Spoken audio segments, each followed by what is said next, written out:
permite el poder reunirnos, el poder estar en la presencia de nuestro Señor.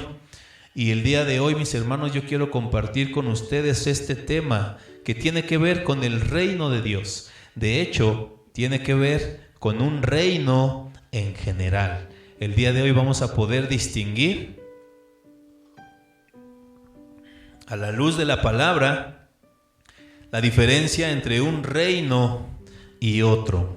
Vamos a tratar el día de hoy el tema de el reino de Dios contra el reino de Satanás. ¿Sale? Le voy a invitar, por favor, que abra su Biblia en el Evangelio de San Juan, capítulo 10, versículo 10. Van a ser dos versículos los que quiero que leamos el día de hoy. Bueno, en dos pasajes en los cuales nos vamos a centrar el día de hoy. En cada uno de estos vamos a ver cuáles son las diferencias entre el reino de Dios y el reino de Satanás, o el reino de las tinieblas. Este versículo de Juan 10:10 es un versículo que ya es muy conocido, que probablemente usted ya lo ha aún memorizado. Tal vez usted ya lo tiene de memoria. Sí, lo tenemos, Juan 10:10. Le damos lectura todos juntos al mismo tiempo, y la palabra de nuestro Señor nos dice de esta manera: 1, 2, 3. El ladrón no viene sino para hurtar y matar y destruir. Yo he venido para que tengan vida y para que la tengan en abundancia. ¿Sale? Entonces, el día de hoy, mis hermanos, vamos a tratar sobre dos reinos. Número 1, el reino de Dios, y número 2, el reino de Satanás. Y en este pasaje que acabamos de leer, mis hermanos, viene bien claro la diferencia entre el uno y el otro. Nosotros lo encontramos de esta manera. Comienza diciendo: el ladrón, el enemigo, Satanás, no viene sino ¿para qué? Para hurtar, matar y destruir. Ese es el trabajo que él ha hecho hasta el día de hoy, desde que fue expulsado de allá del cielo, de la misma presencia de Dios. Satanás se ha encargado de robar, matar y destruir todo lo que Dios ha creado. Usted y yo sabemos que en el Génesis capítulo 1 nos dice que todo lo que Dios creó era bueno, ¿sale? Y tan bueno era que Satanás quiso destruir todo. Y ahí nosotros podemos ver marcada también el lado contrario. Pero Jesús dice: yo he venido para que tengan vida y para que la tengan en abundancia. Es totalmente lo contrario a lo que Satanás ha venido a hacer aquí en la tierra. Amén. Ok, creo que este es uno de los pasajes que están más marcados. Ahora, mis hermanos, yo quiero llevarlos a Primera de Juan, primera carta de Juan, y en este es donde vamos a basar más el estudio del día de hoy. Primera de Juan, capítulo 3, versículos del 4 al 10. Amén, ¿lo tenemos? Yo voy a dar lectura al versículo 4, por favor ustedes me ayudan con el versículo 5 y así sucesivamente hasta llegar al versículo 10. Y la palabra de nuestro Señor dice de esta manera: todo aquel que comete pecado infringe también la ley, pues el pecado es infracción de la ley.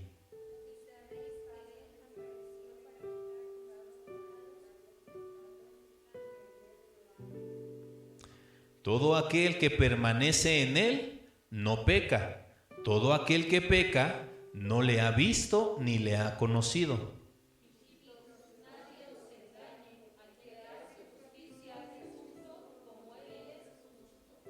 El que practica el pecado es del diablo, porque el diablo peca desde el principio. Para esto apareció el Hijo de Dios, para deshacer las obras del diablo.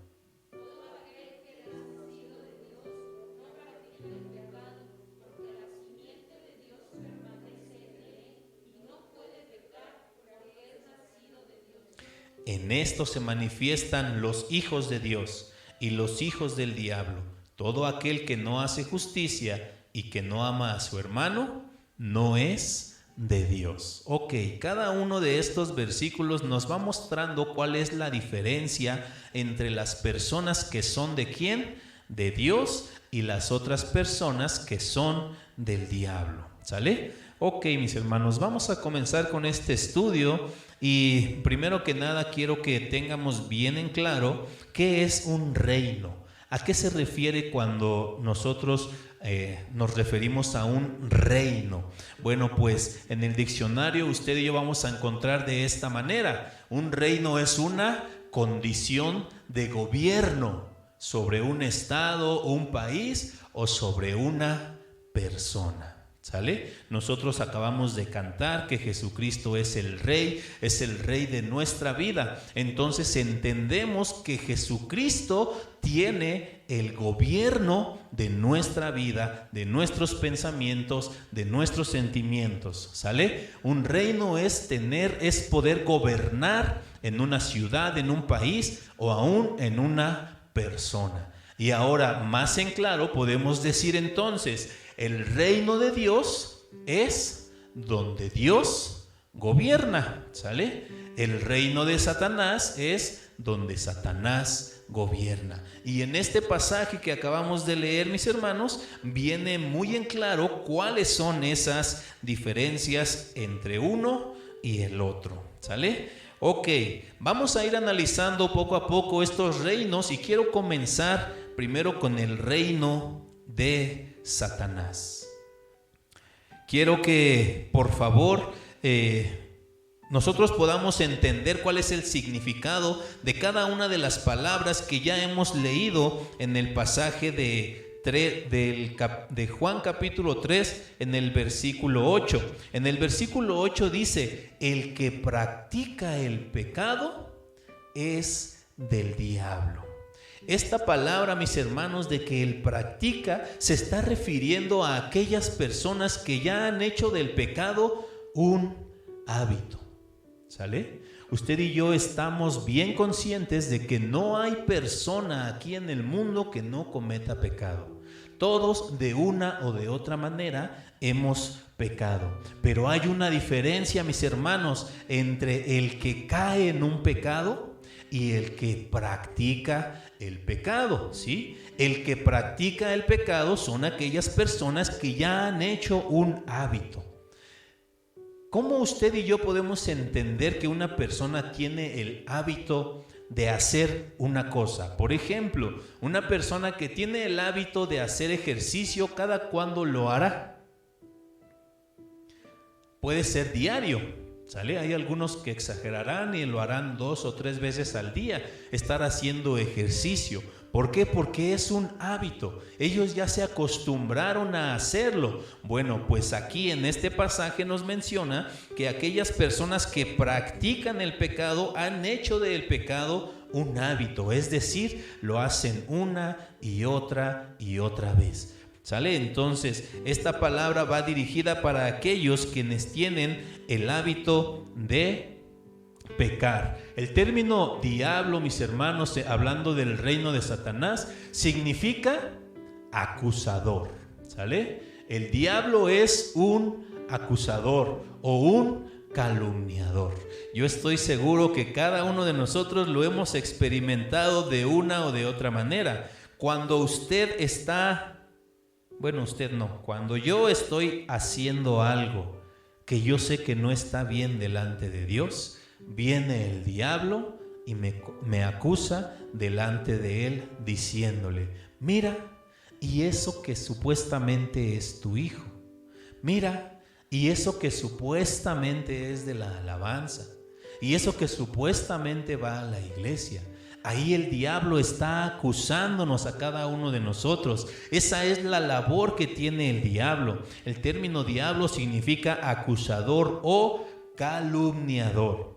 El adversario o Satanás no solo se opone a Dios o a su plan, sino que origina todo pecado y rebelión contra Dios y contra su ley. Ese es el trabajo de Satanás, estar calumniándonos. Y no solo eso, sino dice también que él se opone a toda obra, a todo plan que Dios quiere hacer con cada uno de nosotros. Además, él origina e instiga todo pecado. Me inquietó esta palabra de instigar. ¿Qué quiere decir la palabra instigar? Y nos dice que es de esta manera, es influir a una persona para que realice una acción o piense del modo que se desea. Otra vez, es influir en una persona para que realice una acción.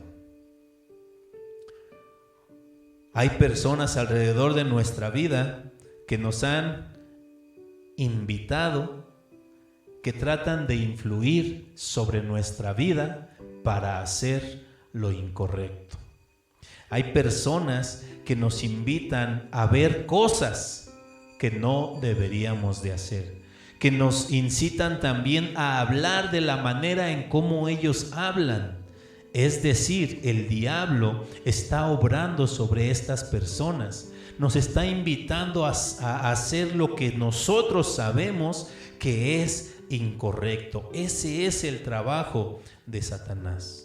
Dice que influye a las personas para que realicen una acción y piensen del modo que desea, especialmente si es para que haga algo malo o perjudicial.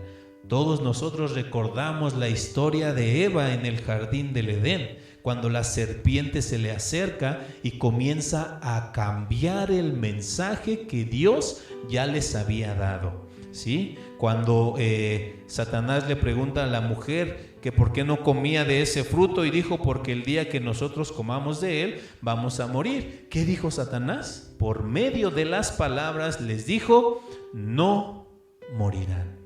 ¿Sale? Hay personas que de esa manera están influyendo también en nosotros. Cuando estamos en alguna situación, hay personas que se nos acercan y nos dicen, no pasa nada, lo puedes hacer. Al fin, y fíjense, al fin que al rato te arrepientes, pides perdón y ya, nada pasa. El diablo se está encargando de que nosotros desviemos nuestra mirada de las cosas de nuestro Señor, usando la vida también de personas que están a nuestro alrededor. Y si usted y yo no estamos bien tomados de la mano de nuestro Señor Jesucristo, si usted y yo no estamos teniendo una relación cercana a nuestro Dios, entonces estamos muy susceptibles a caer en las tentaciones que están a nuestro alrededor. Por lo tanto, todos los que no son salvos se encuentran bajo la influencia diabólica de Satanás. Toda persona que está practicando el pecado está bajo la influencia de Satanás. Satanás y sus demonios odian a Jesús, sus enemigos de Dios, y quieren que nosotros también lo seamos. Por eso debemos elegir a quién deseamos agradar, a Satanás o a Jesús. Usted y yo debemos de tener bien en claro estos dos puntos, estas dos diferencias, como lo dice en la palabra de nuestro Señor. Vamos a nuestro pasaje en el versículo 4, donde nos dice de esta manera: todo aquel que comete pecado infringe también la ley, pues el pecado es infracción de la ley. Cuando hablamos de los enemigos de Dios, muchas ocasiones nosotros pensamos en los brujos, pensamos en los hechiceros, pensamos en los satanistas, en los violadores, en los ladrones, en los asesinos. Pero en la Biblia, mis hermanos, nos enseña que aún dentro de las iglesias existen este tipo de personas. Los enemigos de Dios no nada más están fuera de las iglesias, sino que también están dentro de las iglesias. Vamos a imaginar que estamos planeando, por ejemplo, estamos planeando ya los bautizos que van a ser el 7 de agosto. ya está establecido, es algo por lo que hemos estado orando. Ya hay personas que ya son invitadas para el 7 de agosto, pero habrá alguien que diga, no hay que hacerlo. ¿Por qué? Por la pandemia o por cualquier otra situación, ¿sí? Quieren cortar el plan que Dios ya puso para esta iglesia. Personas dentro de las iglesias que están interponiéndose a la obra de nuestro Señor. En 2 de Pedro, capítulo 2, nos dice de esta manera, y quisiera por favor, vamos a hacer algunas lecturas. Mi hermano Francisco, por favor, ¿podrías ayudarme? Va a aparecer aquí en la pantalla. 2 de Pedro, capítulo 2, versículo 1, por favor.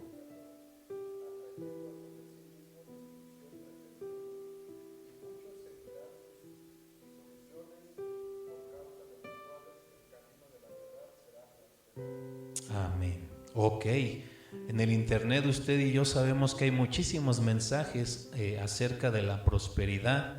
Hay muchísimos mensajes acerca de aquellos que hablan acerca de el que una persona se sienta orgullosa, que tú puedes, ¿cómo les llaman? Como el grupo de los optimistas. Pero la palabra del Señor nos dice de otra manera. Entonces, aún dentro de las iglesias, como este pasaje lo ha mencionado, hay personas que se levantan y empiezan a dar falsas enseñanzas. Por eso, cuando nosotros leemos la palabra de Dios, le pedimos dirección al Espíritu Santo para que nos ayude a entender el mensaje que se nos está dando. Y dice aún más esto, no solo hay personas que se levantan a dar mensajes, sino que también hay personas que creen esos mensajes. Por esa razón existen muchas de las denominaciones dentro del cristianismo. Hay muchísimas personas que ya están cambiando las ideas.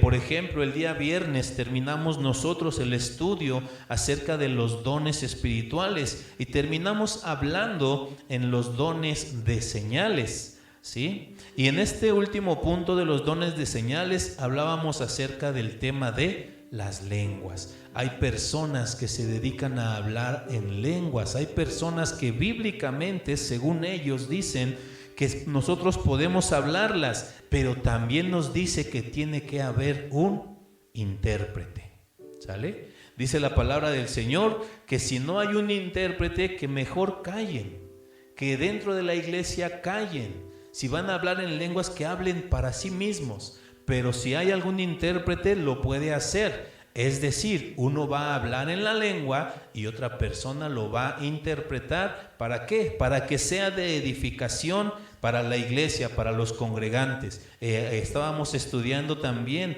cómo en ese tema de hablar en lenguas, mis hermanos, hay palabras que ni siquiera tienen una gramática de algún lenguaje y se les considera que son personas las que hablan en lenguas y que hablan sin sentido, que son personas que no tienen coordinación mental. Y hay muchas personas que se van a esas enseñanzas. Otro de los pasajes que nos hablan acerca del tema de los enemigos dentro de la iglesia está en Juan 8:44. Corazón, ¿sí lo alcanzas a leer?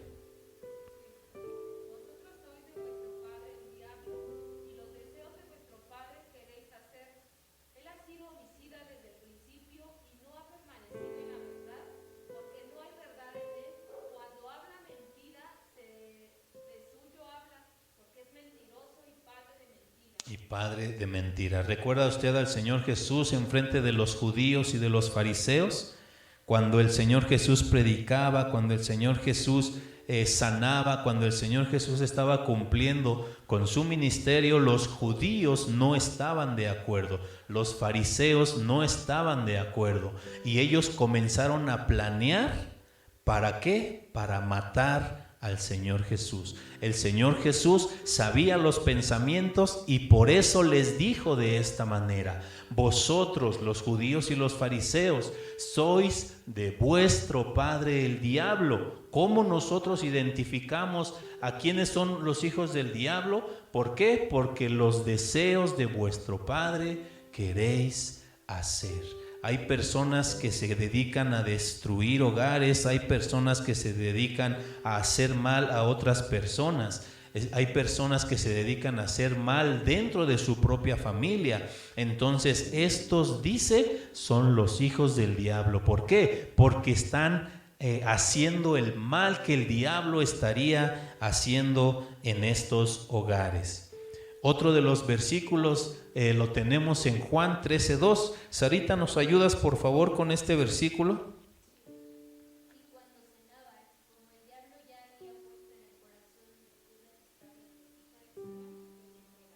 Ok, de igual manera está la cena del Señor y dice que todos estaban conviviendo, pero hubo alguien, y miren, fue en Judas, uno de los que el mismo Señor Jesús había escogido para ser uno de sus discípulos. Esto nos muestra que aún dentro de la iglesia, aún dentro de los discípulos, puede haber personas en las cuales el diablo está obrando. Otra vez dice, y cuando cenaban, ¿quién? Como el diablo ya había puesto en el corazón de Judas Iscariote. El diablo también puede obrar en cada una de las personas que no está bien cimentada en las enseñanzas de nuestro Dios.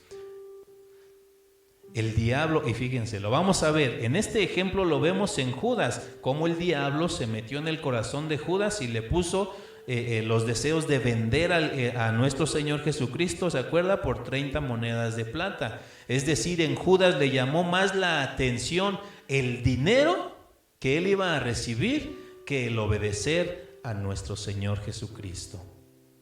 Otro de los ejemplos que nos muestra en la palabra de Dios está en Mateo 16:21. Mi hermano Humberto, ¿sí alcanzas a leer? Por favor, hermano.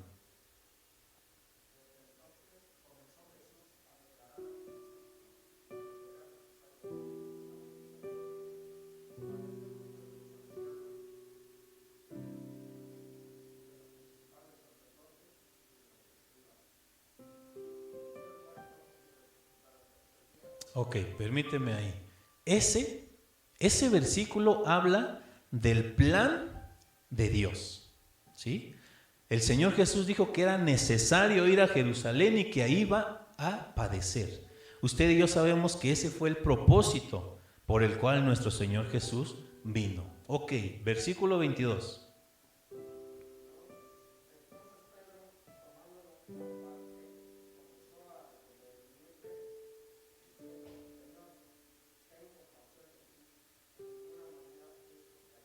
Ok, se da cuenta cómo Pedro en esta situación quiere cortar el plan que Dios ya había dado para el Señor Jesús. Pedro le está diciendo, no, ¿para qué haces eso? Ten compasión de ti, no vayas. El plan de Dios es uno, el plan de Satanás es otro. 23, por favor, mi hermano.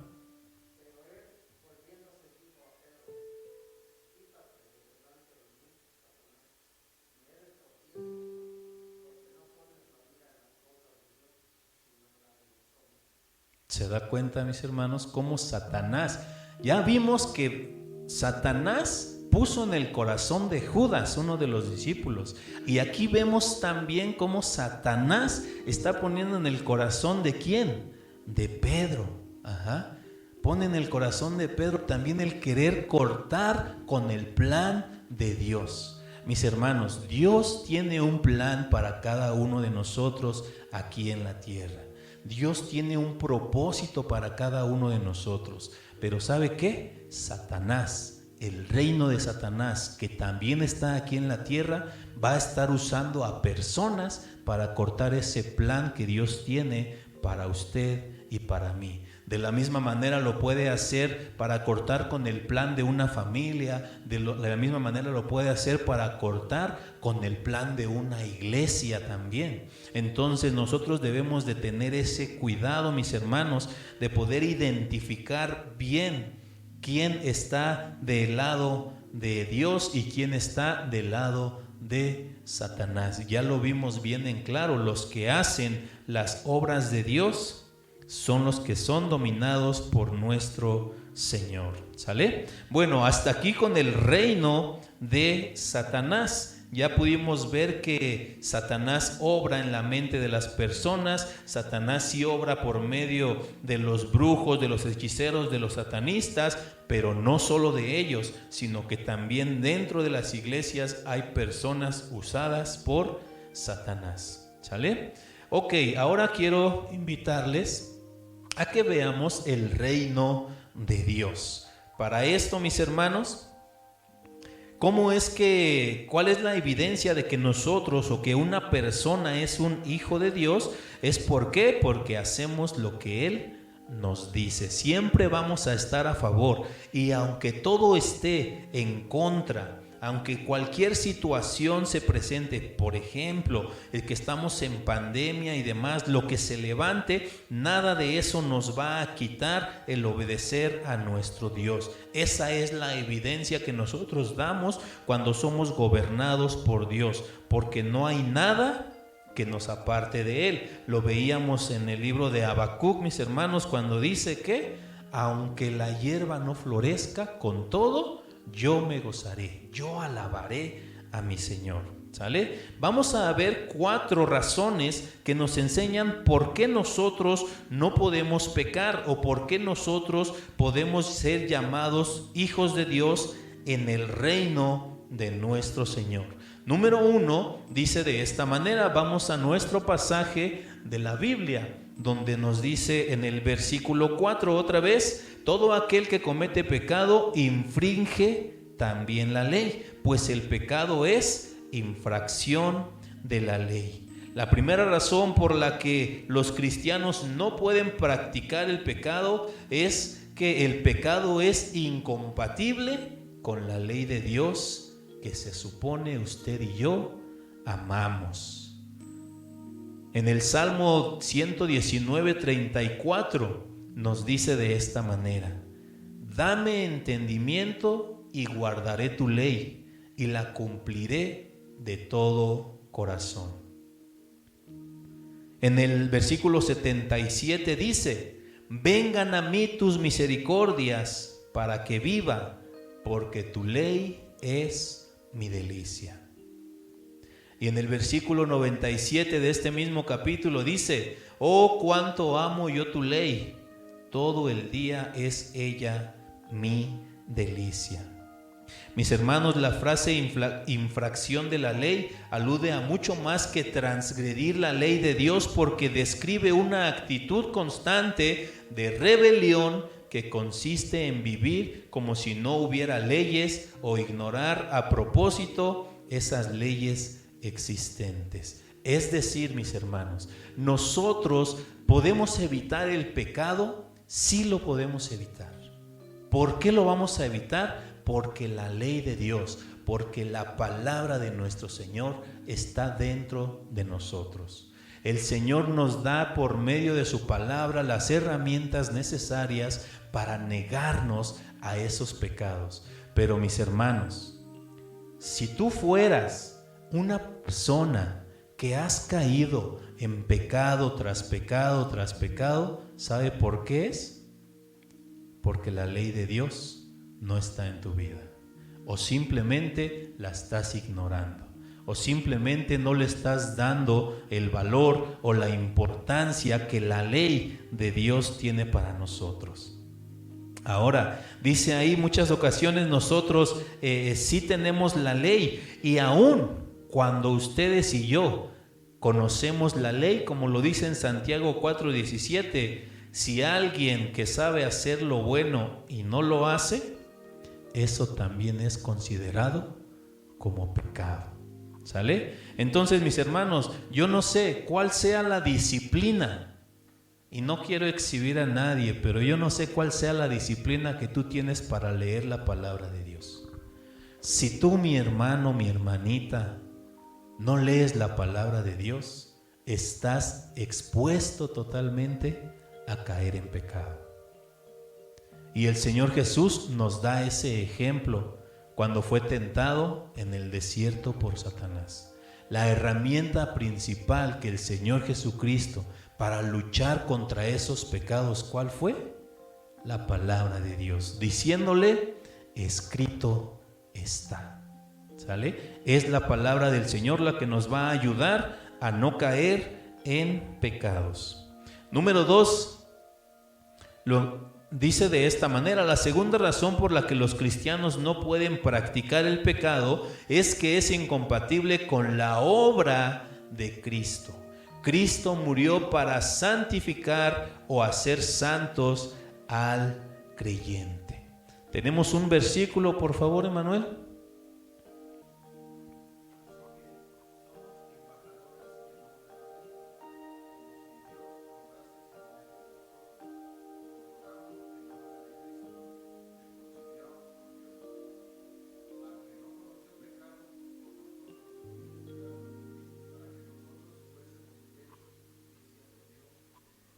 Para que fuésemos hechos justicia de Dios en Él. Es decir, cuando dice somos hechos justicia de Dios en Él, es que nosotros ya somos justificados. Cuando usted y yo hablamos de la justificación, estamos diciendo que esa carta de decreto que a nosotros nos acusaba como pecadores, esa carta fue deshecha. Nos hicieron justos delante de Dios. ¿Sabe por qué usted y yo ya no podemos pecar? Dice la palabra del Señor, porque el Señor ya nos hizo justos delante de Él, y el Señor quiere que nosotros también permanezcamos de esa manera, que vivamos en obediencia, que vivamos en sujeción a Dios. ¿Para qué? Para mantenernos de esa manera. Recuerda lo que dice la palabra de nuestro Señor cuando dice que aunque nuestros pecados fueren como la grana, como la nieve serán emblanquecidos. Si fueren rojos como el carmesí, vendrán a ser como blanca lana. Entonces ya es nuestra responsabilidad el mantenernos de esa manera, mantenernos justificados delante de Dios. Pecar es contrario a la obra de Cristo, que fue quebrantar el dominio del pecado en la vida del creyente. ¿Sale? Ok, el punto número 3, mis hermanos, la tercera razón por la cual usted y ya no podemos pecar, como dice la palabra, es que Cristo vino a destruir las obras del máximo pecador, que es Satanás. A eso vino Cristo, a destruir las obras que Satanás ha levantado en la vida de las personas. El diablo opera en el mundo, pero ya ha sido derrotado, y en Cristo nosotros podemos escapar de esa tiranía. Las actividades propiamente diabólicas, el pecado, la rebelión, la tentación, la tiranía mundial, las persecuciones y acusaciones de los santos, instigación de los falsos maestros, el poder de la muerte, etc. Todo lo malo que usted y yo hemos practicado en la vida, el Señor Jesucristo vino ¿a qué? A destruirlos. Somos nuevas criaturas. Somos nueva creación. Hay personas que están pecando deliberadamente. Ellos solitos van y se posan en los deseos de Satanás. No debe ser el caso de nosotros, sino que nosotros debemos de luchar. ¿Por qué? Porque Cristo ya destruyó toda esa maldad que había en nosotros. Ya no somos las mismas personas. En Apocalipsis 12:10. Sarita, por favor, ¿le puedes dar lectura?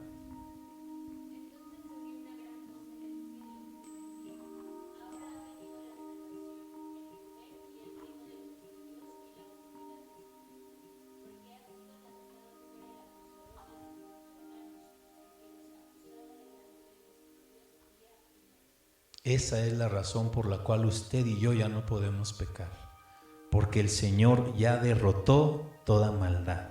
Son 3 las situaciones por las cuales nosotros podemos pasar. Número 1 es la tentación. Número 2 son las pruebas que Dios nos permite pasar. Y número 3 es el pecado en el cual nosotros podemos caer. Hay una diferencia en cada una de estas 3 y nosotros debemos de saber identificarlas. ¿Sale? ¿Para qué? Para que nosotros no cometamos pecado. Y número 4, mis hermanos, la última razón por la cual usted y yo no podemos pecar, dice de esta manera. La cuarta razón es porque somos nacidos de Dios. No pueden practicar el pecado es que es incompatible con el ministerio del Espíritu Santo, quien ha impartido una nueva naturaleza a cada creyente. Recordamos, por ejemplo, en Juan 3, versículos del 5 al 8, cuando está con Nicodemo, cuando le dice que es necesario volver a nacer. Nacido de Dios. Juan escribió aquí acerca del nuevo nacimiento.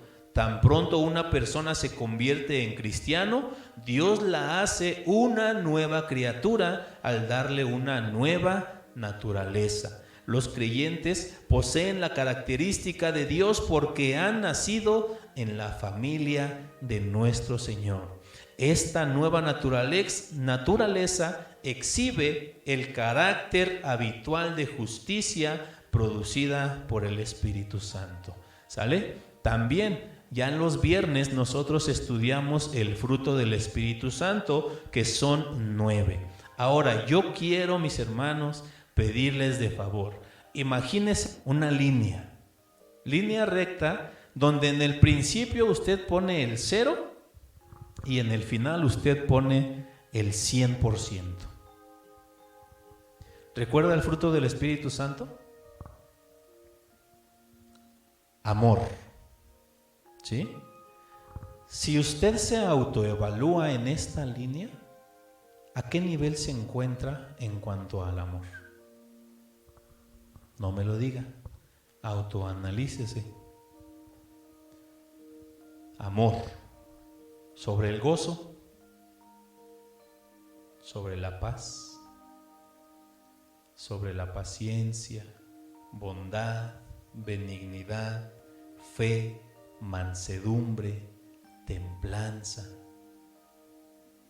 ¿A qué nivel de nuestra vida espiritual nos encontramos nosotros? Porque el Señor ya nos mostró, sí, el reino de Satanás, que se va a encargar de destruir todo lo que Dios quiere levantar en nuestra vida, pero también nos enseña el reino del mismo Señor Jesús, cuando Él nos da las herramientas. ¿Para qué? Para poder vencer. ¿En dónde nosotros estamos dejando las enseñanzas que recibimos? ¿En este lugar o en los estudios de la semana? O vaya, en sus propias lecturas. ¿A qué nivel nos estamos comportando nosotros? Una de las cartas del apóstol Pablo, dirigidas hacia Tito, es una de las cartas pastorales, y me llama la atención cómo le dice a Tito, verdadero hijo de Dios. ¿Cómo se referirán hacia nosotros? ¿Nos llamarán verdaderos hijos de Dios? ¿O hay como que intentan ser hijos de Dios? El Señor nos da lo necesario para que usted y yo vivamos conforme a la voluntad de Dios. Y con esto terminamos, mis hermanos. La conclusión nos dice de esta manera.